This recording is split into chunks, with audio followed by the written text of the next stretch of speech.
Hello बच्चों, previous class में हम लोगों ने स्टडी किया था lowering in vapour pressure.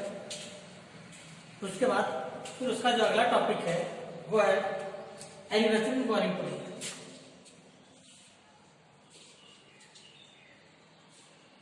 Elevation in boiling point.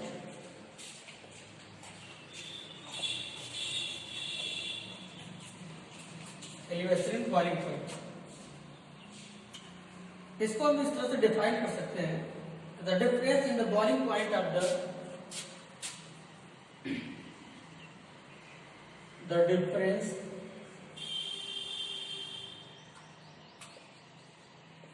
in the boiling point of the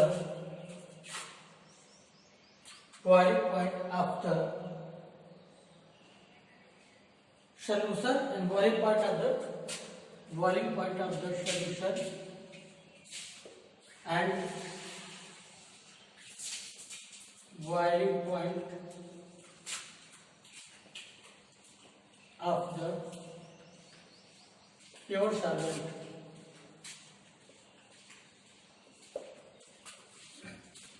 Called elevation boiling point.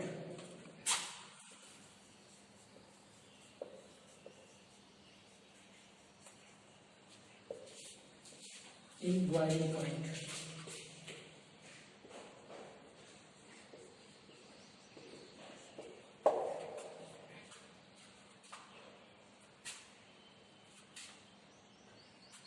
Del TB is equal to TB minus TB naught. TB minus TB naught. Whereas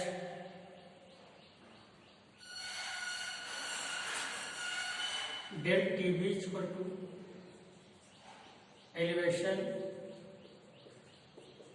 in boiling point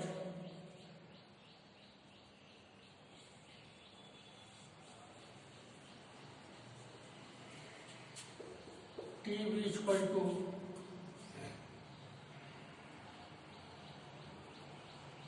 boiling point of solution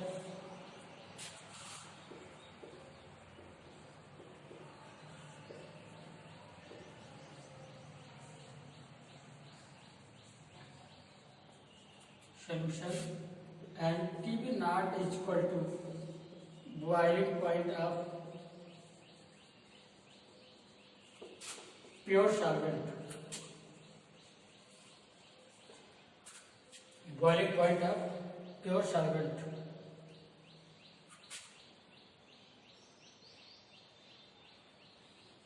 अगर हम एक plot बनाए इसका,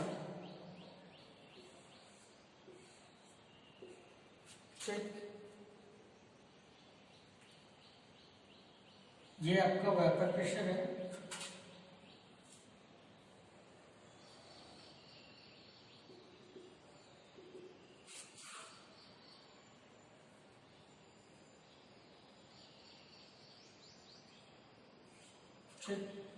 one atmosphere pressure. उसके बाद ये आपका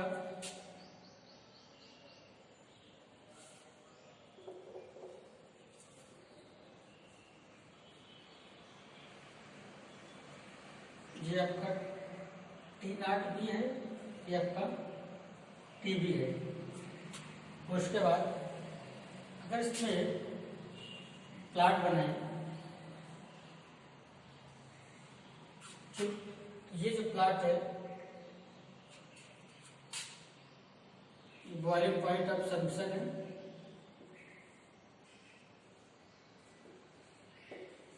of solution, और ये आपका boiling point of solvent, boiling point of solvent.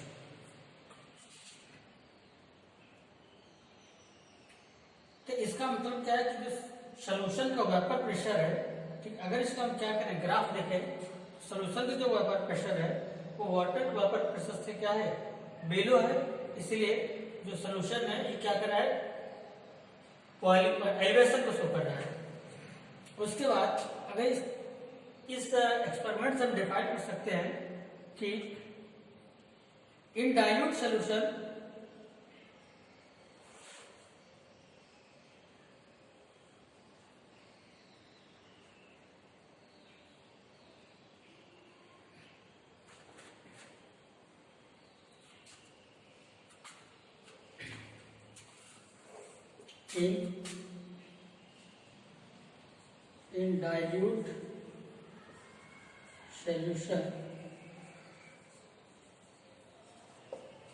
in dilute solution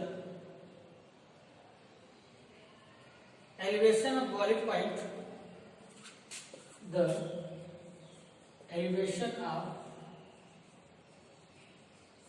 boiling point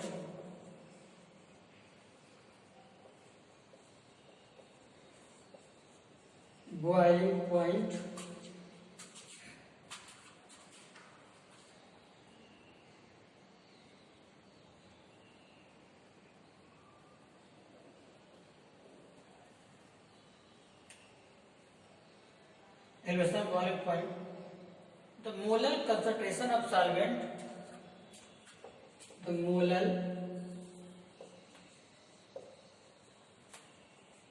concentration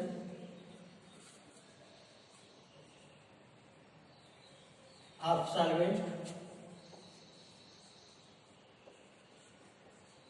present in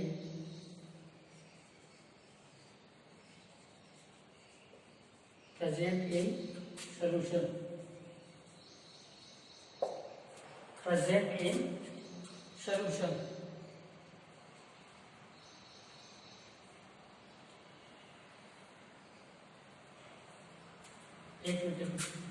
the molar concentration of solvent is directly proportional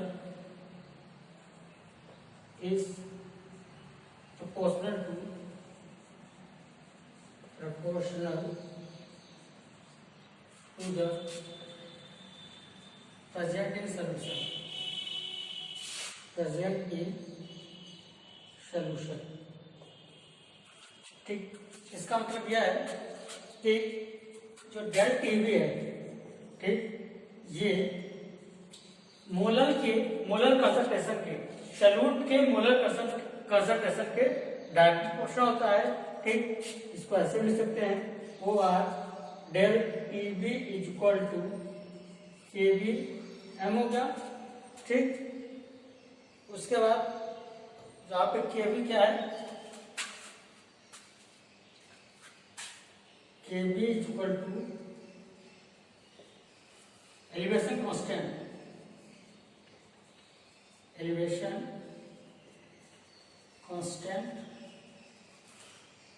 और स्मॉल एम जो है वो क्या है, molar concentration.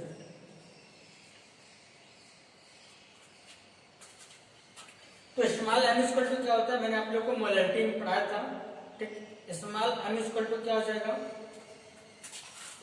Small M is equal to W2 upon M2, W2 upon M2 upon W1 upon 1000 upon 1000 हो गया। ठीक, इसको इस तरह से कर सकते हैं,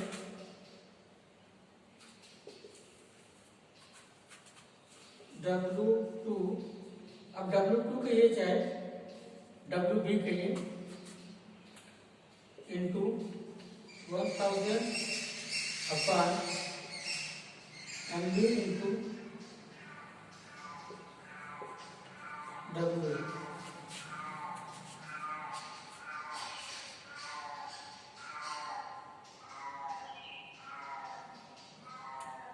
MB इंटू WA। तो इसको हम इस तरह से लिख सकते हैं, इसका मतलब है जहां पे m है वहां पे ये लिख सकते हैं। तो del TB equal to KB into 1000 into WB upon MB into WA, ठीक, इस तरह से जाएगा। अब MB इक्वल टू क्या हो जाएगा, MB equal to KB 1000 WB upon del TB into WA। इस फॉर्मूले से आप elevation of boiling point solve कर सकते हैं, ठीक। इसी तरह से एलिवेशन ऑफ फ्रीजिंग पॉइंट है, ठीक। ये क्या है, देखिए इसमें क्या कह रहा है कि जो एलिवेशन बॉइलिंग पॉइंट है, ठीक, वो सॉल्यूशन के एलिवेशन बॉइलिंग पॉइंट का डिफरेंस होता है, सॉल्यूशन के और सॉल्वेंट के बॉइलिंग पॉइंट का डिफरेंस होता है, ठीक। तो हमने क्या किया, हमने कहा कि यदि कोई डाइल्यूट सॉल्यूशन है, ठीक, तो उसका एलिवेशन ऑफ बॉइलिंग पॉइंट होता है उस सॉल्यूट के मोलर कंसंट्रेशन के डायरेक्टली प्रोपोर्शनल होता है। तो del DB equal to M होता है और del TB directly proportional M हो गया, तो del TB equal to KBM. उसके बाद हमने आपको पढ़ाया है पहले चैप्टर में, पहले वीडियो में ही, ठीक। एम इक्वल टू क्या हो जाएगा, WB upon MB, WB upon MB, WA upon, इस तरह से हम सॉल्व करेंगे। ये दो फॉर्मूले आएंगे, इससे हम लोग सॉल्व कर सकते हैं, ठीक। आपका अगला जो टॉपिक है वो है elevation and freezing point.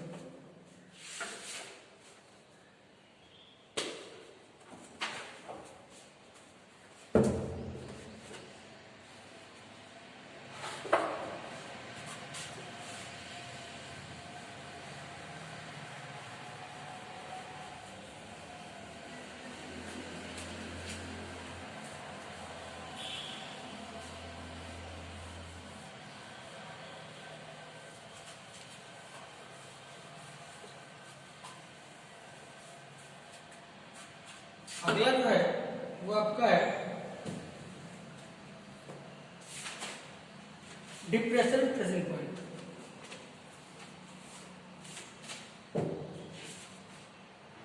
Depression in freezing point,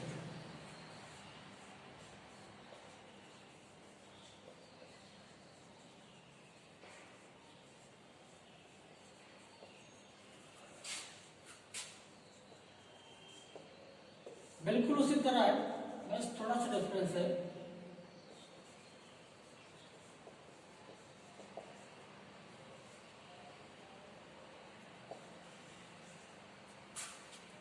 बस थोड़ा सा डिफरेंस है, ठीक। इसमें भी क्या होगा,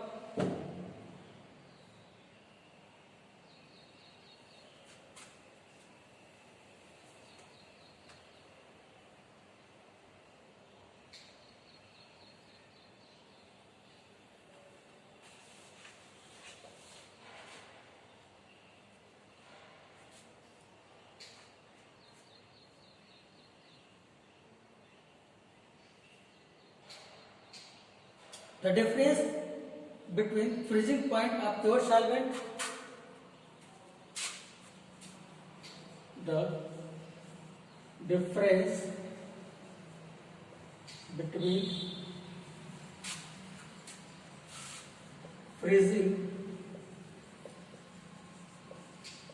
point of pure solvent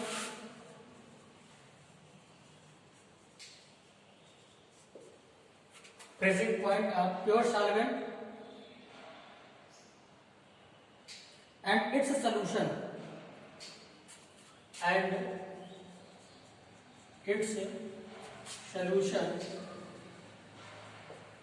called depression in freezing point. Depression in freezing point. Del TF is equal to TF minus TF naught.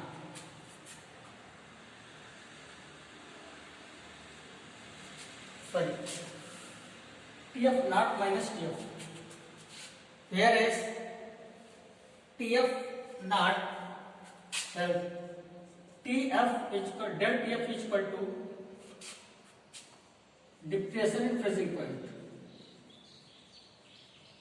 Depression in freezing point. TF naught is equal to freezing point of pure solvent. Freezing point of pure solvent. उसके बाद TF pure solvent जो non volatile है, ध्यान दीजिएगा, pure solvent of. उसके बाद जो TF है, ठीक, ये है depression, sorry, freezing point of solution.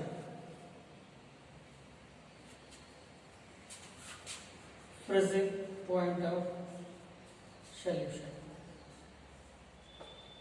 ठीक। इसमें भी क्या होगा, जैसे हमने बताया आपको, इसमें क्या होगा कि अगर हम क्या करें, डाइल्यूट सॉल्यूशन लेते हैं तो जो डिप्रेशन फ्रीजिंग पॉइंट है वो सॉल्यूशन के मोलैरिटी के सॉल्यूशन के मोलैरिटी के डायरेक्टली प्रोपोर्शनल होता है। तो इस तरह से हम कह सकते हैं कि del TF is directly proportional small m, del TF is directly proportional small m, ठीक। यहाँ हम क्या करेंगे, del TF is equal to del TF is equal to KF into m हो गया, KF इंटू m हो गया। उसके बाद हम करेंगे, जहाँ KF क्या है, फ्रीजिंग कांस्टेंट है, इसका m इज इक्वल टू क्या हो जाएगा, WB अपान MB, WA अपान 1000। तो जहां पे m है वहां पे इसका वैल्यू ऐड कर सकते हैं, del TF is equal to KF into WB into 1000 upon MB into WA। इस तरह से लिख सकते हैं, ठीक। या फिर MB is equal to KF WB 1000 upon del TF into WA। इस दोनों फॉर्मूले से आप डिप्रेशन फ्रीजिंग पॉइंट सॉल्व कर सकते हैं। आप तो कंपैरिजन करेंगे, एक ही चीज है, बस वहां पे क्या था, यहाँ पे जो है सॉल्यूशन है, यहाँ जो होगा, ठीक, जो सॉल्यूशन का मोलैरिटी है, ठीक, वो डिप्रेशन और फ्रीजिंग पॉइंट के डायरेक्टली प्रोपोर्शनल होगा, ठीक। ये क्या है, डिप्रेशन फ्रीजिंग पॉइंट है, और ये क्या है, मोलैरिटी है, मोलैरिटी ऑफ सॉल्यूशन, ठीक। तो मोलैरिटी ऑफ सॉल्यूशन जो है वो डिप्रेशन फ्रीजिंग पॉइंट के डायरेक्टली प्रोपोर्शनल होगा, इसलिए क्या होगा, del TF is equal to KF, जहां पे KF क्या होगा, KF is equal to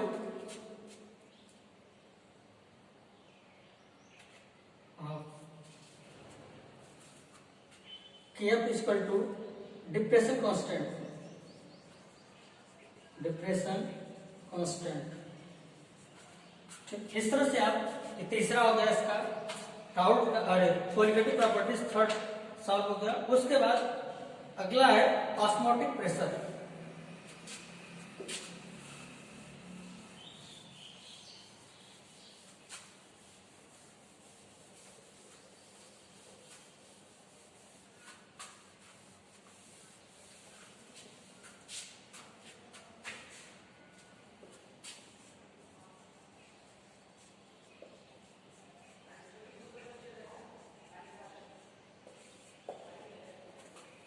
osmotic pressure,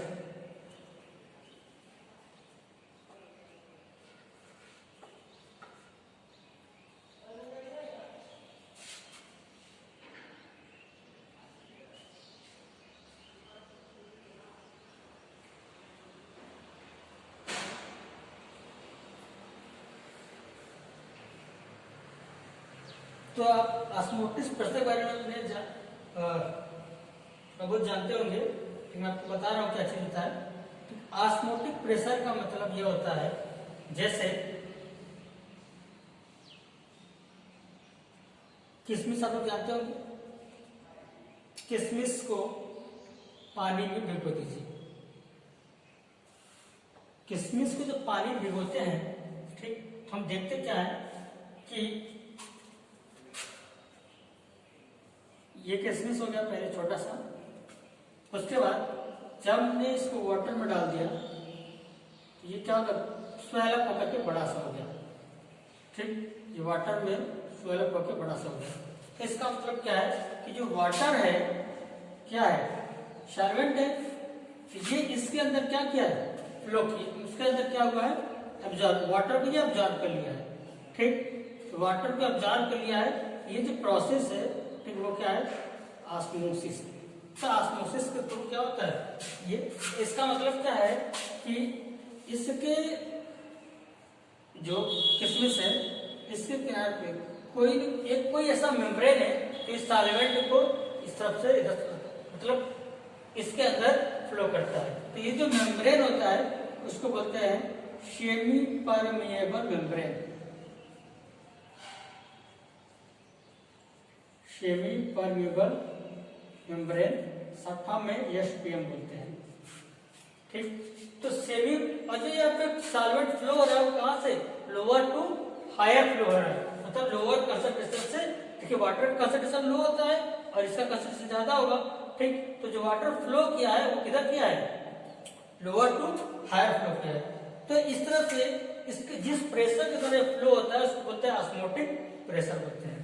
ठीक, आइए हम लोग थोड़ा सा देखते हैं, इस पर डिस्कस करते हैं।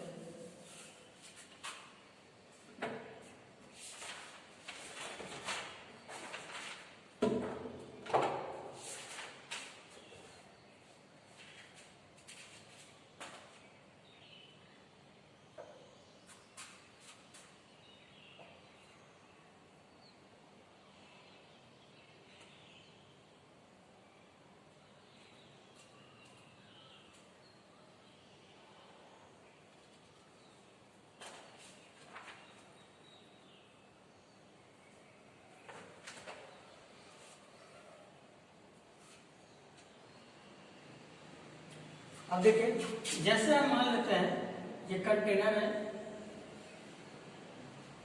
ठीक, और इसमें सॉल्यूशन फिल हुआ है।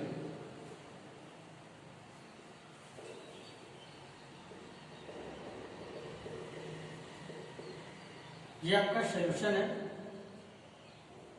ठीक, और उसके बाद एक यहाँ पे हम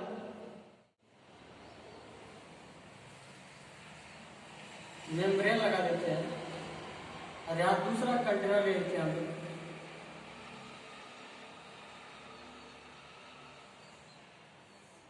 इसमें क्या है, सॉल्वेंट है।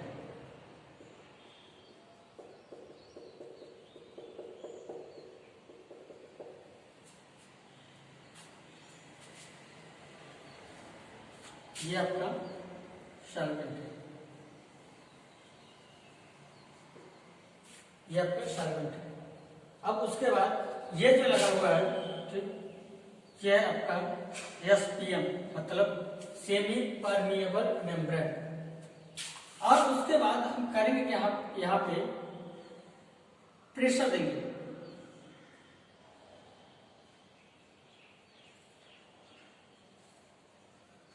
जब हम प्रेशर देंगे तो ये जो सॉल्वेंट मॉलिक्यूल्स है वो क्या होगा, ये सब सेमी परमिएबल मेम्ब्रेन के थ्रू क्या होगा, इस सॉल्यूशन में आएगा। ठीक, सॉल्यूशन में आते क्या होगा, एक ऐसा कंडीशन आएगा, ये क्या हो जाएंगे, एक दूसरे से इक्विलिब्रियम कंडीशन होंगे।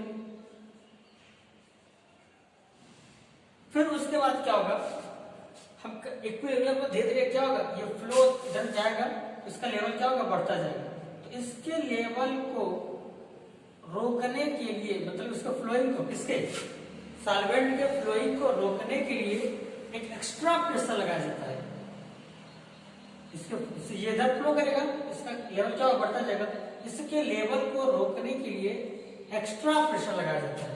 ठीक, मतलब ये जो प्रेशर होता है, ठीक, एक एक्स्ट्रा प्रेशर लगाया जाता है जिसको हम बोलते हैं ऑस्मोटिक प्रेशर, इसको बोलते हैं ऑस्मोटिक प्रेशर। ठीक, इसको हम पाई से डिनोट करते हैं। ठीक, ये ऑस्मोटिक प्रेशर होता है। ठीक,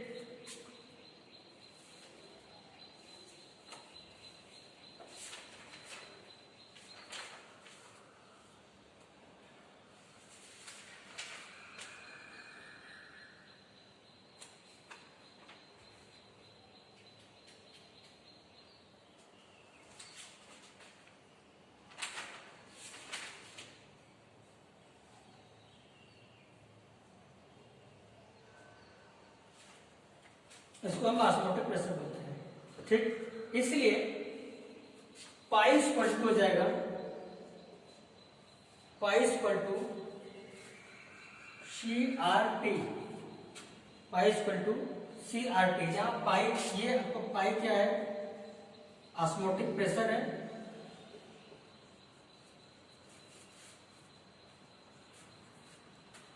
पाई क्या है, ऑस्मोटिक प्रेशर है, आर क्या है, गैस कांस्टेंट है, आर क्या है, गैस कांस्टेंट है, टी क्या है, टेम्परेचर है,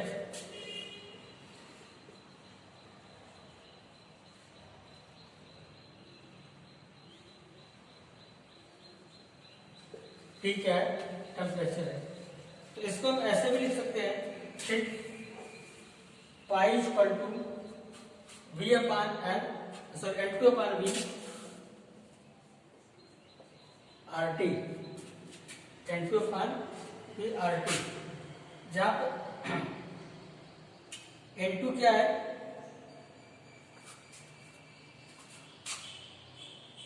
N2 equal to number of moles है,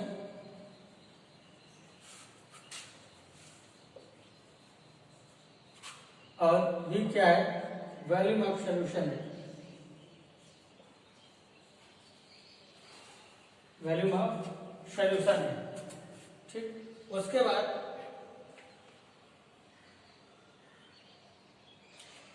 तो आप इस तरह से लिख सकते हैं कि N2 इक्वल टू क्या होता है, N2 इक्वल टू क्या होता है, V2, N2 equal to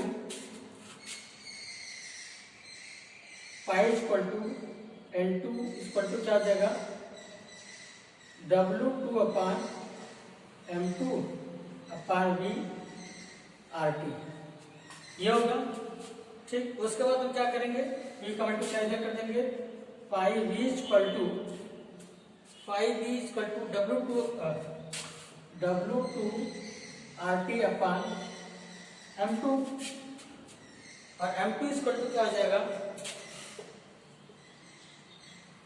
W2 RT अपान पाई। तो इस तरह से इस तीनों फार्मूले से हम, इससे हम ऑस्मोटिक प्रेशर कैलकुलेट कर सकते हैं, इससे वॉल्यूम कर सकते हैं, इससे हम इसका मास कर सकते हैं। ठीक, तो ये आपका ऑस्मोटिक प्रेशर का फॉर्मूला है, इस तरह से आप ऑस्मोटिक प्रेशर को हम सॉल्व कर सकते हैं। ठीक, उसके बाद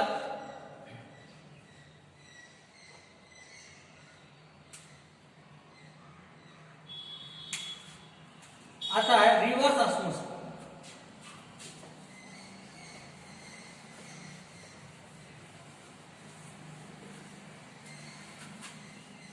रिवर्स का मतलब ये होता है कि उल्टा। तो मैंने आपको बताया था ना अभी, क्या होगा, ये कंटेनर हो गया, ठीक, इधर आपका सॉल्वेंट है, ठीक, इधर आपका सॉल्यूशन है, ठीक, और क्या होगा, जो ये लोअर से हाई तरफ जाता है, ये उसमें क्या होता है, ऑस्मोसिस में लोअर से हाई तरफ जाता है, इधर क्या है, कंसंट्रेशन लोअर है, ठीक है, इधर कितना है, हाई कंसंट्रेशन है, ठीक, तो लोअर से हाई तरफ जाता है। लेकिन हम करें क्या, अगर हम एक्स्ट्रा प्रेशर दे करके हम क्या करेंगे, जब प्रेशर देंगे तो ये जो लिक्विड असल जो सॉल्वेंट है, वो सॉल्यूशन मतलब ये क्या है, सेमी परमेबल मेम्ब्रेन है, सेमी परमेबल मेम्ब्रेन्स के मतलब इसका क्या है, जो सॉल्वेंट है वो सेमी परमेबल मेम्ब्रेन होते हुए क्या आ जाएगा, मतलब हायर से लोअर तक जाएगा, हायर से लोअर तक जाएगा, जिससे क्या होगा, प्योर सॉल्वेंट जो होगा वो हमारा सेपरेट हो जाएगा। तो ये क्या हुआ, रिवर्स हो गया ना। इसमें क्या होता था, लोअर सॉरी, जब हम ऑस्मोटिक प्रेशर पढ़ रहे थे उसमें क्या था कि वो लोअर से हायर तक जा रहा था, लेकिन रिवर्स ऑस्मोटिक में क्या होगा, ठीक इसका उल्टा हो जाएगा, हायर से लोअर की तरफ आएगा। ठीक, उसके बाद ये हो गया आपका ऑस्मोटिक प्रेशर हो गया। उसके बाद उसको टॉपिक में कुछ न्यूमेरिकल्स वगैरह है, ठीक, आप इसको अच्छे से पढ़ लीजिएगा और जो भी समस्या हो आप जरूर कमेंट करिएगा, मैं उसका आंसर जरूर से जरूर दूंगा। ठीक, दैट्स ऑल।